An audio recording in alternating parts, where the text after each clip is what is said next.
Uh, Hello everyone. As I promised you, I always bring you insightful topics and make English a fun lesson to learn. So in our today's lesson, we're going to continue from where we stopped. We're going to look at how to write CVs. As I promised you in our previous lesson, that is how to write letters of application. That I'll teach you how to do CVs. And a CV is an accompaniment of what we enclose, plus our testimonials and our documents. A CV sometimes is referred to as a resume, and it's one of the most important things that when writing an application letter, you should ensure that you have written it clearly and very elaborate.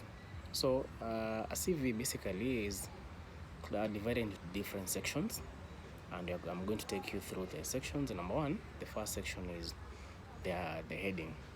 The heading means that number one, you should have the title, the CV, and then at the top right hand, you can include your name, your address, just a simple address that includes your name, your telephone number, and your email. Even though you shall do a replica of the same in the personal details, just to make your resume look formal and official. Then, so the first section is the personal details. Personal details is what introduces you to who you are and basically your information, your personal information. So the first thing you're supposed to do is, first point is you write your name, your full name. Number two, indicate your nationality. Indicate whether you're Nigerian, Ugandan, any nationality that you belong to. Then next have your telephone number. Next have your email. Next have your marital status, whether you're single or married. Next have your gender, that is male or female. Then next have your physical address. And then after the personal details, we go next to our next section, which is education background. In this section, education background, what is normally expected from you is you're supposed to begin with the most recent education or the merits of education which you attained. For example, if you graduated recently, start with that.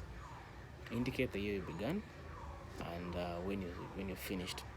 If maybe you're still continuing a certain program, write the year.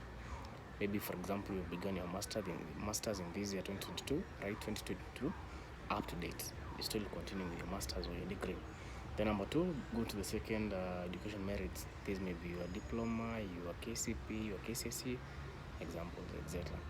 Then in all those academic qualifications, you're supposed to include what you attained. For example, if you study a degree, mention what type of a degree it was and which area of a specification. This will help you, the one who is reading your CV, to know if clearly you qualify for the above mentioned post or not. Then from there, go to the working experiences. The working experiences, again, they should be detailed in merits. The most recent one to the old one, or to the eldest.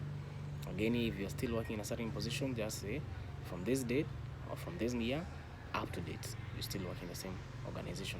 And then under that, always ensure that you include your duties and responsibilities that were assigned to you in the organization which you mentioned that you're working in. So for example, if you are, maybe you work in a bursary bank and you are an accountant, indicate your specific roles. Maybe say your roles were to compile, your roles were to ensure that the balance sheets were in order, and just mention their duties and responsibilities. Then from there, go the most basic or the most simplest part, which is interest and hobbies.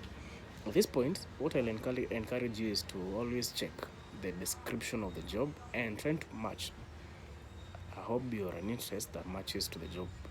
For example, if maybe it's about tours, you can try and relate something close to the job description. For the example which I was given earlier is a tour. Maybe the job description is about a tour guide, and you can say that you're interested in traveling, in meeting new people. That is a hobby or interest that matches clearly or closely matches to the job description. Then lastly, we have referees. Referees should be a minimum of 2 and maybe a maximum of 3 or 4.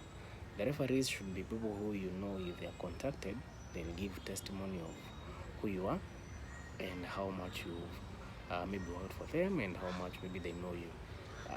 In many cases, we normally advocate that you write the referees of people who you have worked for. So, for example, in your previous station, you can write your employee as a referee. If maybe you have not begun working and you're in school, you can say that your referee is maybe your principal or maybe a VC or maybe a lecturer, someone who can give a testimony of who you are. Then basically with that, you shall be good to go and your CV will be complete. And as we mentioned earlier, that you say that you have included testimonials and your information background in your CV, that is what now entails in the CV. Wish you the best as you read that CV, and subscribe, share, and like, and keep posting more videos in the short while. Thank you.